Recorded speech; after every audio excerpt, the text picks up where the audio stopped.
Bien, pues aquí estamos para el tema 2.2, que es ¿y cuándo surgió el romanticismo? Si se fijaron en el primer video no lo dije, ni modo.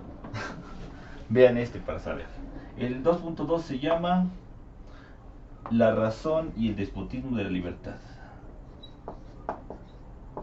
Vamos a poner la razón y el despotismo. Bien, básicamente trata de cuándo surgió el romanticismo y por qué fue así, es decir, por qué lo más importante para ellos eran las pasiones y qué cosa mató a Dios y todo eso, por decirlo. Bien, como ya había comentado, el temario de bachilleres va al revés. En el primer semestre vieron siglo XX y siglo XXI. Acabamos de terminar el realismo, es decir, el siglo XIX. Si dije que vamos al revés, ¿qué siglo sigue? A ver, compañero. El siglo XX, Vamos para atrás. el siglo XVII, No. ¿Cuál será? XIX, No, es el mismo. XVIII. El siglo XVIII. Muy bien. Ahora sí. Pues vamos a ver el siglo XVIII. ¿Qué estaba pasando? Y ese es el siglo en que surgió el romanticismo. Es decir, el romanticismo surgió en el siglo XVIII. Lo vuelvo a escribir mejor. Y sé que son olvidadizos.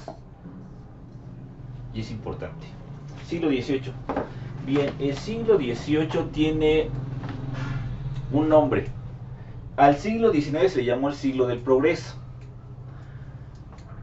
En el siglo XVIII sucedió la ilustración, sucedió la enciclopedia y le pusieron un nombre específico. ¿Recuerdas cómo lo dijeron? El siglo de las luces. Así es, el siglo de las luces. Bien, el siglo XVIII, en el siglo de las luces surgió el romanticismo. ¿Por qué? ¿Qué cosa es el siglo de las luces primero que nada?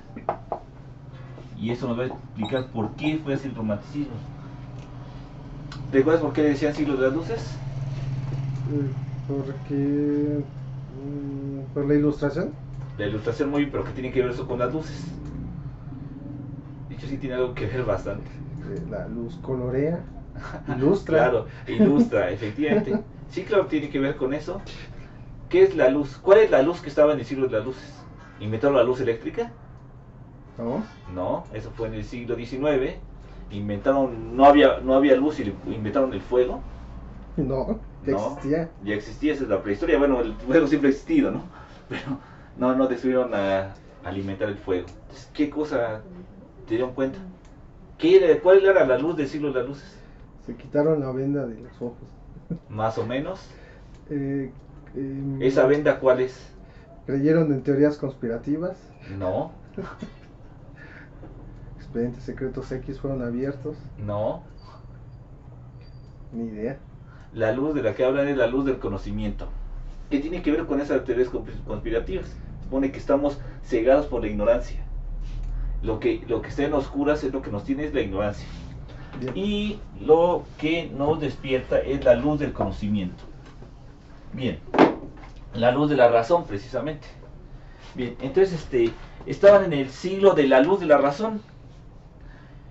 Vamos a recordar un poco sobre eso. Pues ¿cuál luz de la razón sucedió? Bueno, por empezar, en el siglo anterior, en el siglo XVII, apareció, bueno, la física moderna, podríamos decir, pues con la ilustración, la física moderna, la ciencia moderna, y todo eso tuvo su auge en el siglo XVIII. ¿Sí? Bueno, todas las ciencias. ¿Qué es esto? Pues surgió el método científico. De hecho, bueno, desde el siglo XV. Bueno, pero aquí tuvo su gran auge. La idea de, pues vamos a aumentar el conocimiento que había. ¿Qué sucedía antes? No es que antes no pensaran, no es de que antes no tuvieran razón. Lo que sucedía antes de eso es que decían, es que ya todo está escrito. Para entonces el que tenía el poder era la iglesia. ¿Sí? La iglesia, antes del siglo XVIII, el que tenía el poder del conocimiento era la iglesia. Y la iglesia decía esto, ellos sí leían, es decir, los monjes y los padres de iglesia, lo que ahorita digamos, ellos siempre han estudiado. Si muchos de ellos son médicos, por eso tienen dispensarios, son abogados, además de, bueno, su carrera eclesiástica. Pero lo que ellos decían es que la gente común, ¿para qué quiere saber? Lo que te va a llevar el conocimiento es a dudar, a pensar cosas que no debías de pensar. Y eso es peligroso, te puede llevar al pecado. Entonces, ¿tú para qué quieres saber? Además, todo el pecado ya está en un libro, todo el conocimiento está en la Biblia. Si quieres conocer, lee la Biblia. Y mejor todavía escúchanos a nosotros, porque tú quién sabe qué chingados ves a interpretar. O sea que todos eran testigos de Jehová, ¿no? En ese tiempo. Sí, más o menos, aunque los testigos de Jehová en la Biblia ellos no podían leerla.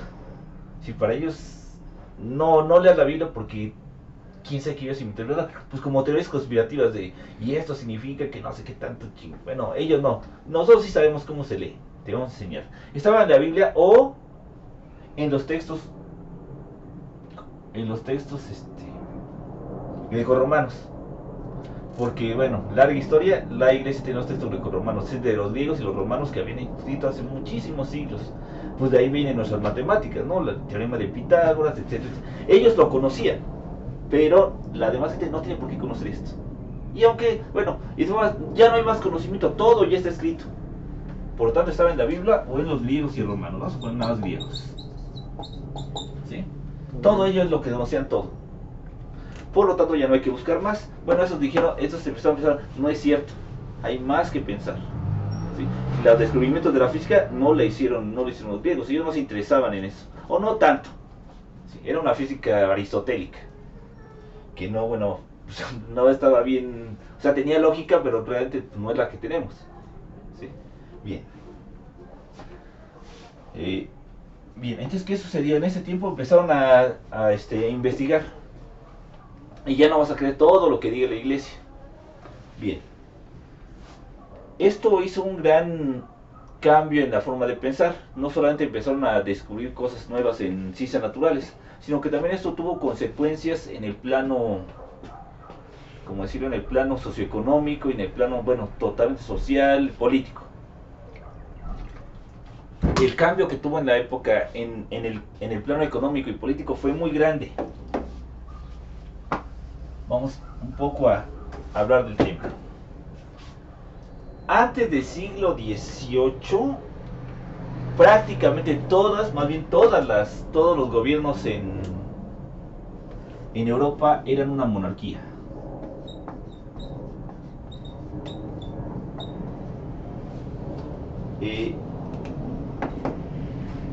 ¿Quién gobierna una monarquía? El rey. El rey, efectivamente. En la monarquía el que gobierna es un rey. ¿Y por qué? ¿Cómo llegó el rey a ser rey? Por herencia del trono. Exacto, es por herencia. Básicamente, un rey, para ser rey, tiene que haber venido de o sea, tiene que ser hijo de un rey, ¿sí? O de un noble, ¿sí? Puede ser un príncipe, etcétera, etcétera. Pero tiene que tener sangre real, ¿sí? No hay de otra. Yo no puedo llegar a ser rey, o normalmente no. ¿Por qué?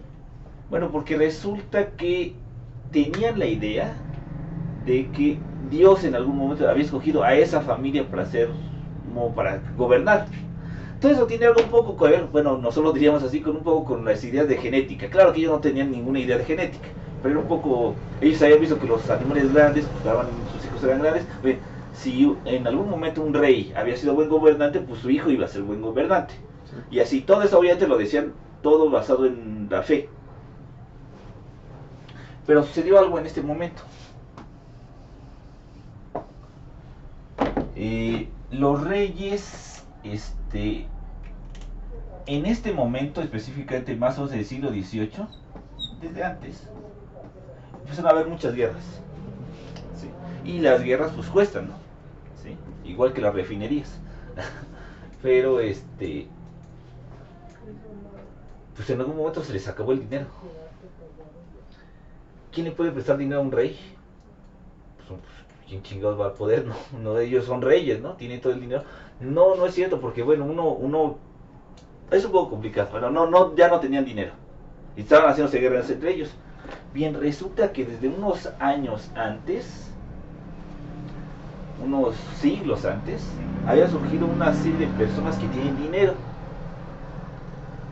A ver, actualmente todas las gentes que tienen dinero son reyes. No, ¿verdad?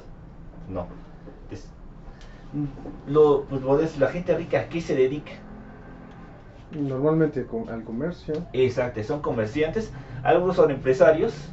Bueno, en ese tiempo los comerciantes y los empresarios eran casi lo mismo, no había fábricas modernas, pero bien, eran comerciantes. No tenían sangre real. Estos cuates se hicieron muy ricos.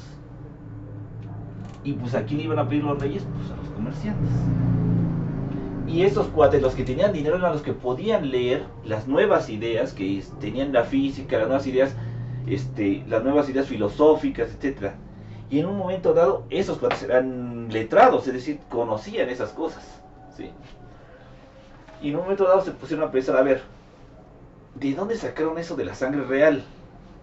No hay ningún sentido científico para eso. Y dijeron, bueno, a ver, si los reyes nos están pidiendo prestado, nosotros somos los que tenemos el poder. Nosotros deberíamos de mandar, no ellos, porque ellos no tienen ningún poder, nosotros somos los que tenemos. Es más, dijeron eso. Y para ser comerciante no decidió ser hijo de comerciante. Cualquier persona podría, con iniciativa es la idea. Surgió la idea, todos los hombres somos iguales. Y si todos los hombres somos iguales, ¿cómo deberíamos de gobernarnos? Pues poniéndonos de acuerdo entre todos de quién nos va a gobernar. Es decir, surgió la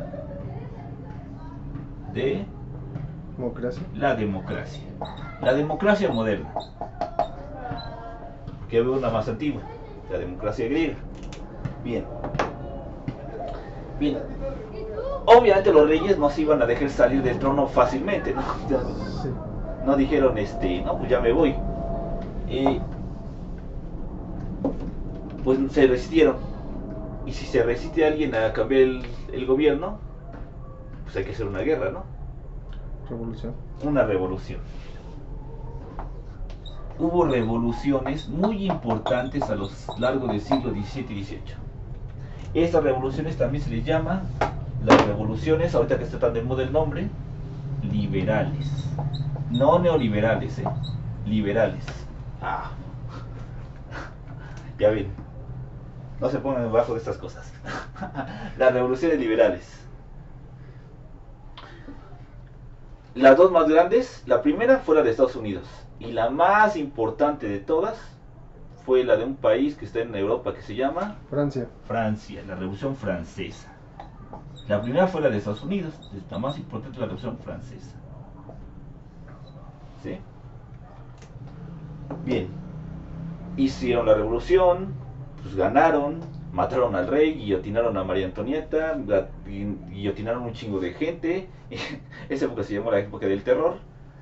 Y pues fue feo en cierta forma. Pero ganaron y trajeron la democracia viva. Pues ¿qué se creen? Los románticos no estaban de acuerdo. Chan.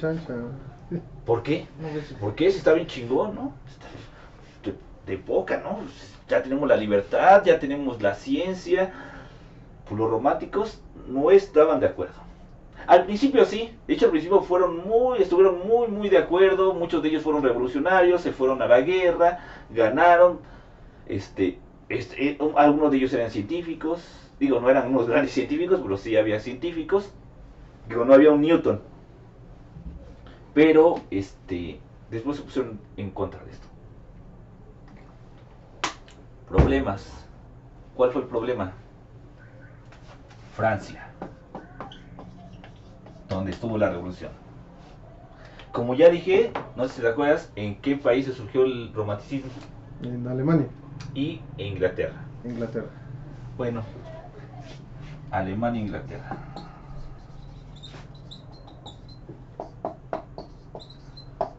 Ahí va el momento chingüengüenchón. Bueno, resulta que Francia fue atacada por muchos otros países, entre ellos Alemania e Inglaterra. Porque no querían que hubiera esto. No querían que hubiera democracia. Digamos, los que no querían eran los reyes, no los románticos. Eran los reyes, que nos van a quitar a nosotros. Bueno, Francia se buscó proteger. Además de explotar la revolución, decían, no, pues todos debemos ser iguales. Para protegerse buscaron a un gran militar, que se llamó Napoleón Bonaparte. Y le ganó a Alemania e Inglaterra. Dijo, y ahora sí ya estamos bien. Ahora sí ya Francia va a enseñar todo esto, todos nuestros principios. Pues lo que sucede es que Bonaparte no solamente ganó eso, pues Bonaparte se hizo un rey, básicamente, se hizo un dictador, ¿sí? Como Hitler. Bonaparte era como el Hitler del siglo XVIII. E invadió otros países. Ya no se defendió, los invadió, les hizo la guerra. Y a los primeros que les hizo la guerra fue a Alemania e Inglaterra. Y dijeron los románticos, los que habían apoyado a Bonaparte. De hecho, Beethoven tiene sinfonías a Bonaparte. El emperador, el concierto del emperador se lo hizo a Bonaparte. Entonces dijeron, a ver, ¿qué se supone que dice los principios de la Francia revolucionaria? Dicen igualdad, dicen libertad y fraternidad. Igualdad, todos los hombres somos iguales. ¿Cuáles iguales? Si el que está teniendo todo el poder es Bonaparte, casi es un nuevo rey, ¿sí? No hay igualdad. Libertad, nos están invadiendo. Y Bonaparte en España puso a su hermano, Pepe Botella, que le daba duro a la botella. No hay libertad. Ustedes nos están invadiendo. Fraternidad, todos somos hermanos. ¿Cuáles hermanos si me estás haciendo la guerra? No hay fraternidad. Sus principios son hipócritas. Todo lo que están diciendo ustedes, toda la Revolución Francesa es una hipocresía. Toda la idea de la Revolución Burguesa, toda la idea de la Revolución Liberal, es pura hipocresía. ¿Sí? Ahí es cuando se pusieron en contra los principios de la Ilustración, de los principios del siglo de las luces. Ahora, uno va a decir, ¿eso qué tiene que ver con eso de hablar de las pasiones y todo eso? Tuvieron otro problema, ahora con la ciencia, por decirlo así. Dijeron, bueno, toda esta idea surgió del pensamiento moderno. Yo al principio, mire, está muy bien este pensamiento, está bien la ciencia y todo esto. Aquí hay un pequeño problema, no lo explica todo, y no puede explicarlo todo, jamás va a poder explicarlo todo. Porque no explica la música. ¿Cómo es esto? Si viéramos científicamente la música, podríamos decir, es una serie de longitudes de ondas sonoras. Y alguien que sepa leer partituras lo puede leer ahorita. ¿Sí? Aquí está esta. Ahora, cuando nosotros escuchamos música, ¿lo escuchamos así? Es decir, ¿lo escuchamos pensando eso? Lo que sentimos, tenemos un sentimiento, ¿no? Yo me siento feliz, digo, hay música que me hace querer moverme, hay música que me hace feliz, hay música que me pone triste, digo, me echo unas botellas acá ahorita y pongo mis rolas. Nada puede explicar la música. No puede explicar el tanto arte. Nada puede explicar el arte. Por lo tanto dijeron, la ciencia está muy bien, pero no puede explicar el arte. No puede explicar los sentimientos. Y nosotros a eso vamos. ¿Sí? Esa es la idea. ¿Sí? Eso es lo que es romanticismo. Vamos a hablar de algo más, no en contra de la razón, sino algo que está más allá de la razón. ¿Sí? Pues básicamente eso es el mundo del siglo XVIII y eso es cómo actuó el romanticismo en él. No se olviden de contestar, por favor, su repaso del video. Nos vemos y ahí se ven, se la lavan.